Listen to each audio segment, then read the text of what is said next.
Hi, everybody. Hope you're having a great day today. I'd like to welcome you back to the Port Moody Public Library's Keep It Fictional book chat. My name is Liz, and I'll be your host. Now, before I introduce our panel, I want to introduce this topic. It's a topic that's near and dear to me, and quite possibly has been a part of your day already. And that topic is food.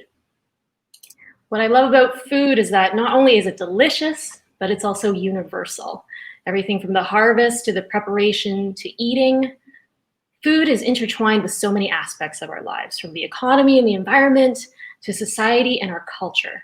So no matter where you may travel, whether you're at home or abroad, food is a constant, a comfort, and also a window into how others live, and a way that we can connect that transcends language and who we are.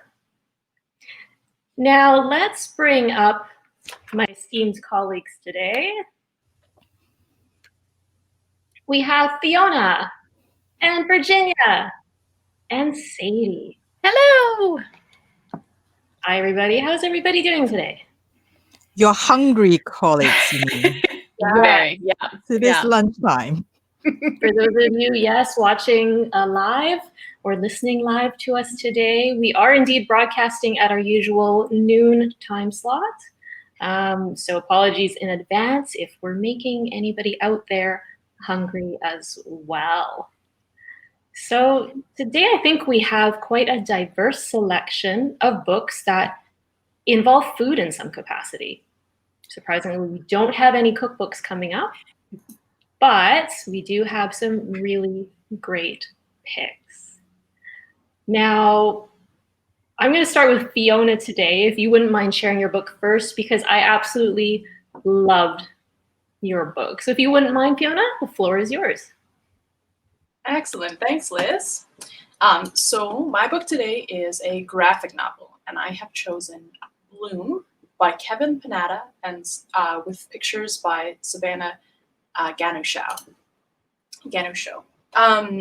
And this is a YA graphic novel about Ari. Ari is lost in life. He wants to go to the big city and move into a house with his band, but alas, he has to stay at home in his beachside town to help his dad out with the family business, which is a bakery. So that's where the food comes in. Ari works at his dad's bakery full-time, helping him keep it afloat. Karine, I think, says that this is an adorable book. It is. It's really sweet because it is a romance, and that is where Hector enters in. Hector is the complete opposite of Ari. I found him to be quite endearing. He was grounded. He's in the seaside town because he is there to clear out his grandmother's old house, who has recently passed away. So Hector is responsible, capable, and just kind of everything that Ari is not. And wouldn't you know it, Hector loves baking. He is training to become a chef. He's just on a little hiatus while he clears out his grandmother's house. So Hector takes a job at Ari's family bakery, and that is where they meet. It's a lovely romance because it's slow and sweet, and even though I found Ari to be really obnoxious, Hector is a positive influence on him, and it feels like, they struggle. It's not like it's completely healthy, but it's a really nice romance, not like one of those teen romances where you're like, oh, can you just wake up? This is ridiculous. Why are you so obsessed with each other? It's like they really are a good match, and it's lovely, and they improve each other's lives. So, I guess I'm not so whimsical like when it comes to romance, and sometimes it makes YA romance hard. I do feel like I would have especially have appreciated this had I found it at between 15 and 20. But it has just beautiful ambiance and artwork and lovely characters, and these amazing baking collages. So they're both like, it's both them actively making realistic bakery items, well, they're sort of falling for each other. So, they're kneading the dough together, they're watching it rise. Well, they have these sort of moments of, accidentally touching or teaching each other things. So that aspect was really lovely and beautiful. It's a sweet, lovely read, and I think, despite the like sort of coastal seaside town, good for this time of year when you just need something like happy and it's all gonna be all right. So highly recommended. Oh darn, Liz, can you remind me the graphic novel that you recommended recently, Tildy? Oh, here I am on air. I should have looked this up beforehand, but it feels like a combination of some other graphic novels and like, What If It's Us? It kind of brings in those two aspects. I will pop in later in the show when I figure out what book I'm thinking about. All right, back to you, Liz. Thanks.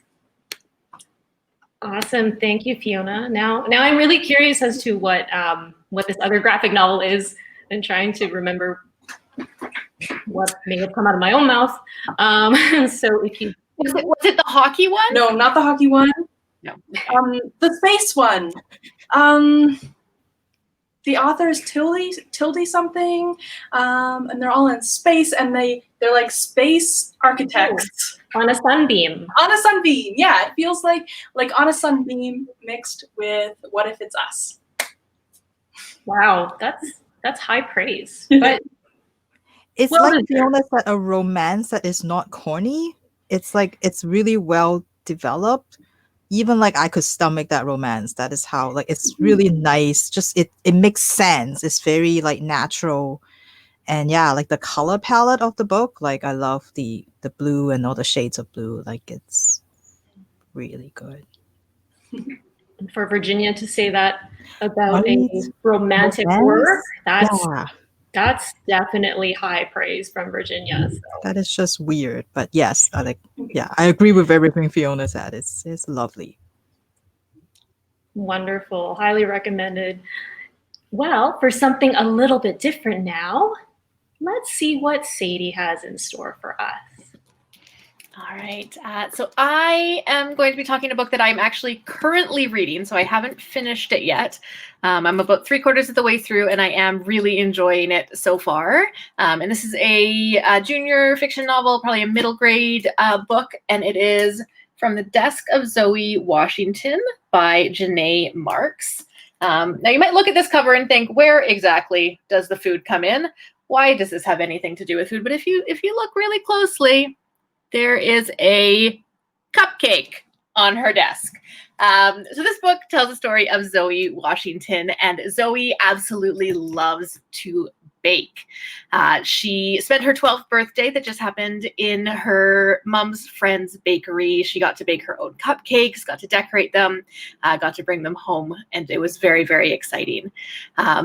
Zoe also loves to watch the Food Network and the Kids Bake Challenge. The winner of last year's Kids Bake Challenge put out a cookbook that Zoe got for her birthday, and she absolutely loves it. And she has just learned that auditions have just opened for the next season of the Kids Bake Challenge. So she goes to her mom and she asks her mom, please, can I sign up for this? And her mom isn't sure, doesn't know if she's quite ready, but makes an agreement with Zoe. So she says, if you intern at my friend's bakery once a week over the summer, and she gives you a good review, then come September, we will let you sign up for this, for the audition for this program. So it's summertime. Zoe is really excited to start interning.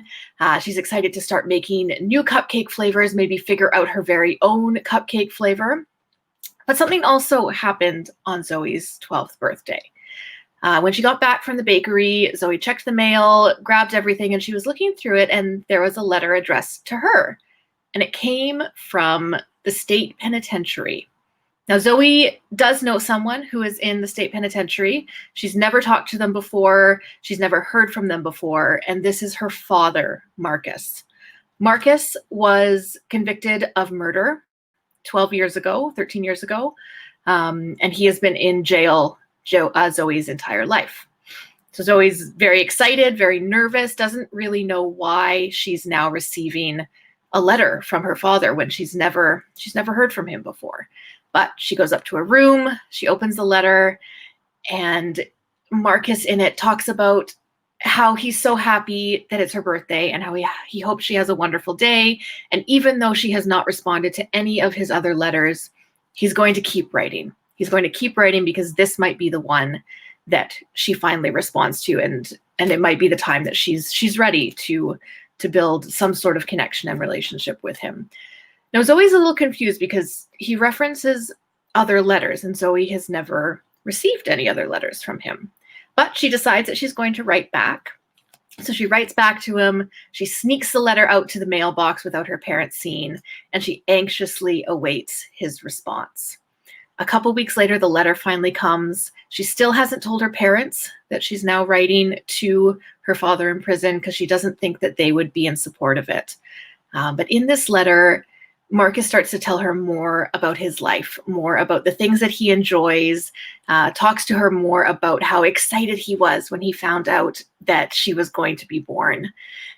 Eventually, she decides that she's going to ask him a question that she is very nervous to ask. She decides that she's going to ask him why he did what he did. So she gets up the nerve and she asks him about the crime. In response, Marcus says, "I never want to lie to you, and the truth is, I'm innocent."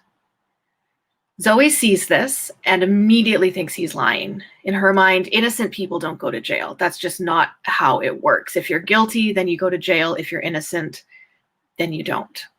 But Zoe really wants to believe him, so she starts looking into it a little bit more, and she discovers the number of people who are falsely convicted of crimes, and more specifically, the number of Black people who are falsely convicted of crimes. So Zoe decides that she wants to help Marcus. She believes him now that she realizes that people who are innocent can actually go to jail. She decides that she wants to help him get out of jail and finally prove that he is innocent. So this is where I am in the book. Zoe has just kind of started her search to figure out how she can help Marcus and how she can prove that he is innocent. I'm really enjoying it so far. It goes back and forth between the two storylines of Zoe trying to come up with her cupcake flavor and having her internship in the bakery so she can get on this show. And then on the other side, it has this story with her father. I really enjoy the character of Zoe, even though she doesn't always make all of the decisions that I would have, I think, in this situation. But I really enjoy reading from her perspective and kind of seeing how she starts to learn more about her father and learn more about the situation, and also learn more about the bigger situation in the criminal justice system. So yes, I would definitely recommend it so far. It's from the Desk of Zoe Washington by Janae Marks. Thank you, Sadie. Sounds like a really interesting combination where the food brings some big joy and levity and also for sure. social justice issues. Well, before we continue on with our book picks for this week, I have a question for our panel here. Now, since our topic is about food, I know we've asked this of our patrons, but now I want to find out from you, panel. What are your favorite snacks while you're reading, if any? Or is food a total no-no? What do you think, Fiona? I think you're muted, Fiona. Thank you. I think the very perfect reading food is chocolate-covered almonds. Because you eat them in a little dish. They got to be dark chocolate. If you eat them fast enough, they don't melt on your fingers, so there's no mess. And yeah, you don't have to like hold it while you're reading and flipping. Solid choice. Virginia, how about you? No, snacks is no. It's gross. Totally off limits then. Totally off limit. Doesn't mean that I don't snack all the time, but just not when I'm reading. I don't think I would read. It just Okay, being fair enough. Now, Virginia, does that include drinks as well? I know snacks and drinks are not the same thing, but like, will you? Drinks are fine. You're not touching the stuff. Well, most of the time. So. okay. Fair. How about you, Sadie? Tea is a must. I always have tea, and then some sort of hard cookie. So something that you won't get oil or butter or anything on your fingers. Anything where you have to wipe your hands off before you turn the page is definitely a big no. So yeah, something that I can just kind of pick up, eat in one bite. Maybe deal with crumbs, but those usually just go all over me and not all over the book, so we're okay. Yeah. Logistics, very, very thoughtful. Yes, exactly. What about you, Liz? Do you have any snacks? I don't think I have a go-to. Like Fiona, I feel like I'm constantly snacking anyways in my life. So I'm trying my best not to get the book sturdy, which is the great thing about e-readers. I just want to give a shout out to the e-readers because mine's waterproof and also can be cleaned with a disinfectant. So I feel like that's the best of both worlds. Agree. Yeah. All right. Well, now that we've got that out of the way, and I'm even more hungry now, at least I am. Yeah. I'm sorry. I'm really sorry. I'm struggling right now. But onwards to more books. So I'll go ahead and share mine next, if that is okay with everybody. Now, the book I've got today is by somebody who might be well known to you if you've watched travel shows or food shows, and that's by the late, great Anthony Bourdain. Now, I got into his writing by reading his very first book, Kitchen Confidential, and that book talked about his life, where he fell in love with food and became a chef, and just his writing style really captured me. So for today's book, I wanted to share with you a cook's tour. So it's Global Adventures in Extreme Cuisines.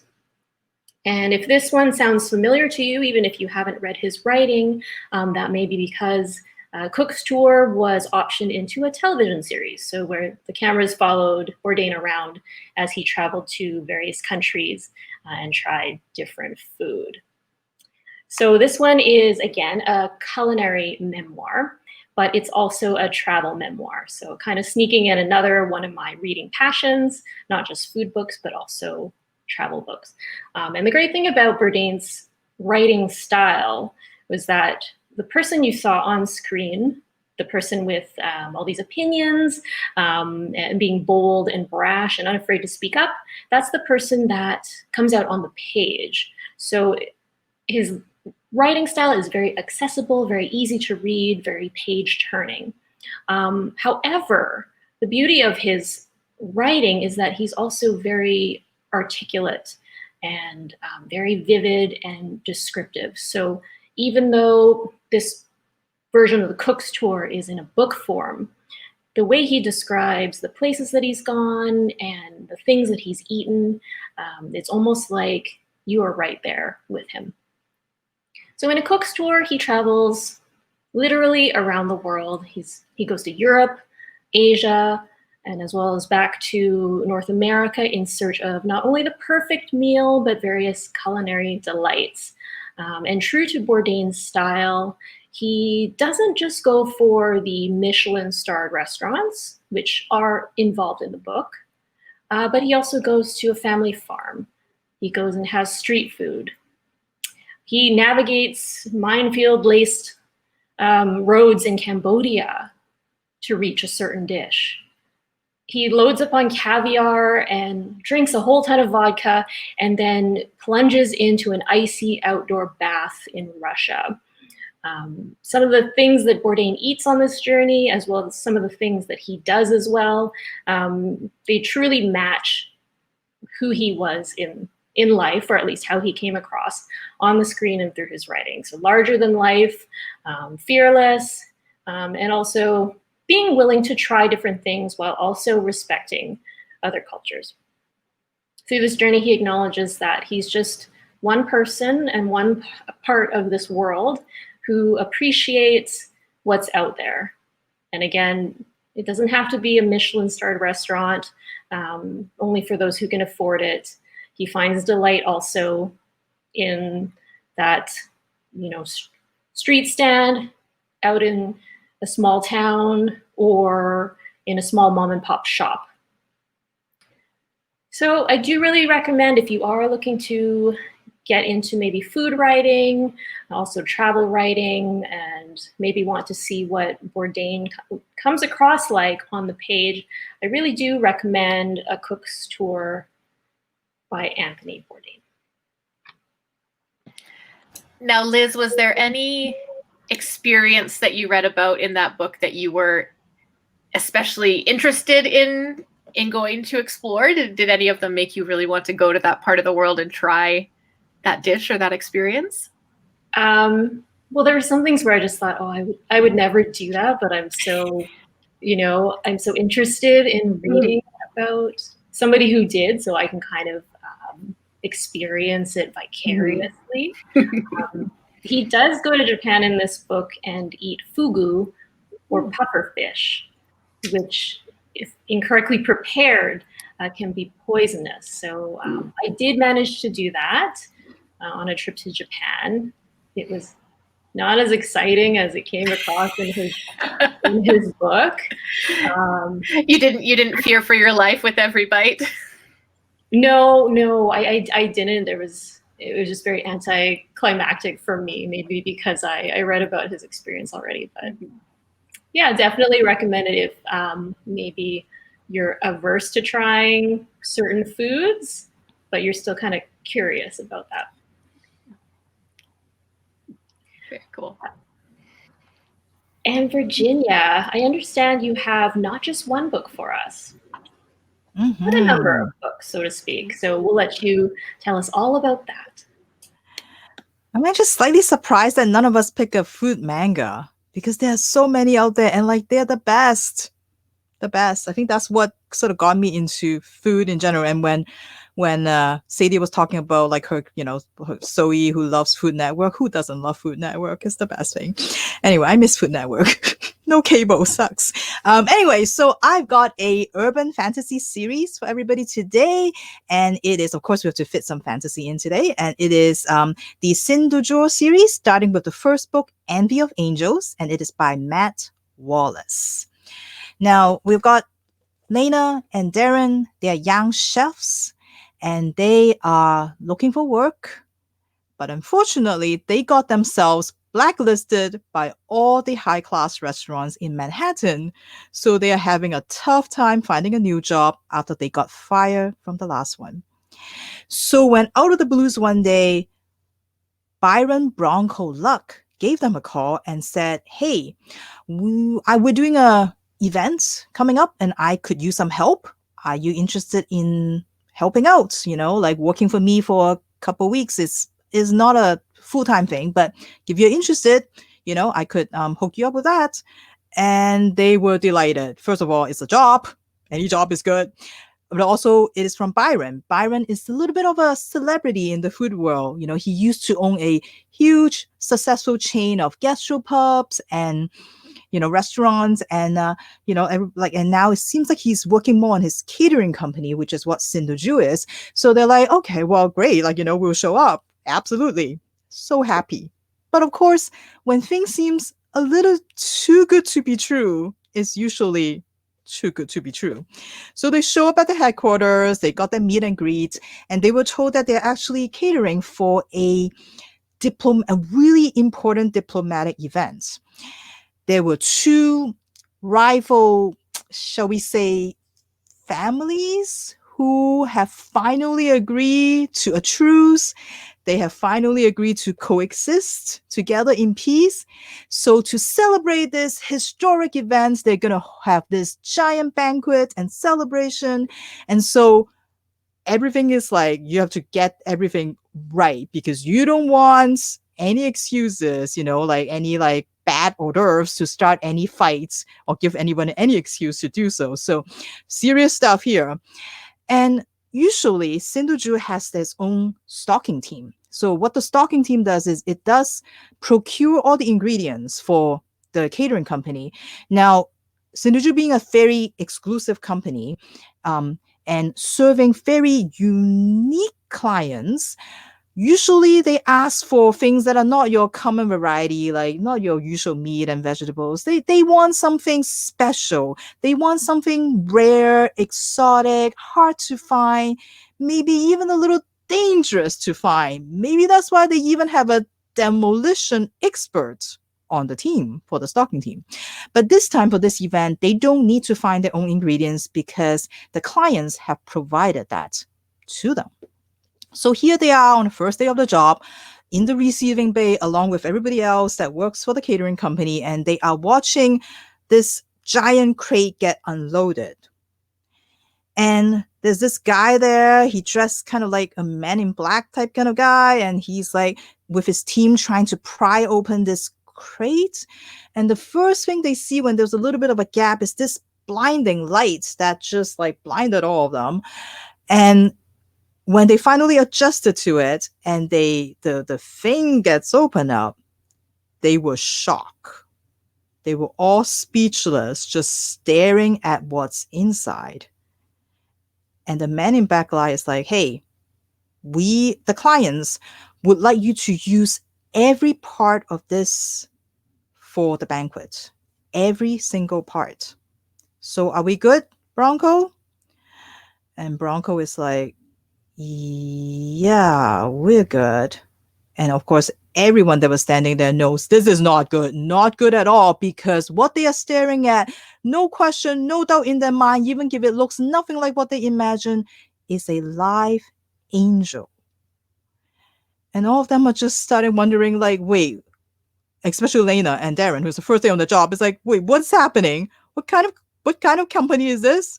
What kind of clients? Wait, are these people gonna, are we cooking an angel? Are we gonna eat an angel? And of course, the culinary curiosity start kicking in, like, how do you cook an angel?